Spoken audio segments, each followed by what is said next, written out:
ජපමාලේ රාජේශ්වරය මගේ ආදරේ මන්තිනේ මේක සාන්ත බෙනඩික්ට් තුමන්ට දෙවම දර්ශනය වෙලා දෙන්නේ ආයුධයක් විදිහට ආයුධයක්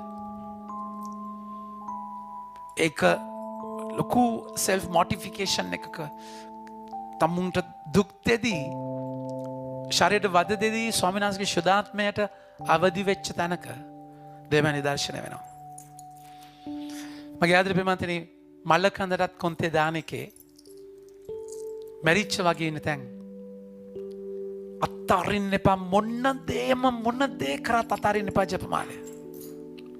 අද ස්වාමීන් වහන්සේගේ හඬ ඇහෙන්න උන්වහන්සේ අද හවස යාඥාවේ මට කතා කරන්න අද දවසේ ලොකු මන් දන්නේ අමුතුම දෙයක්. හැබැයි මම අඳුරේ ඉන්න කාලේ ඩිස්ට්‍රැක්ට් වෙලා ඉන්න කාලේ මගේ ආදර ප්‍රේමන්තනි අත්ත නොහැර කියන්නේ ජපමාලය.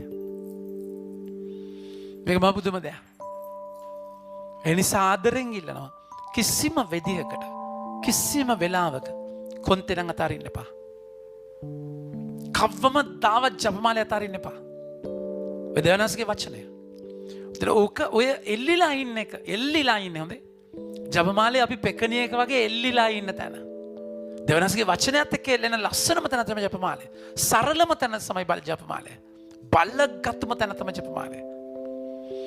මගේ ආදරේ ප්‍රේමන්තනි ඒ නිසා ඒ කියන්නේ කනෙක්ෂන් එක කඩාගෙන කියන්නේ ඔබගේ අතින් අඩුපාඩු දුර්වලකම් ගොඩාක් වෙයි. හැබැයි කනෙක්ෂන් එක අතාරගන්න එපා.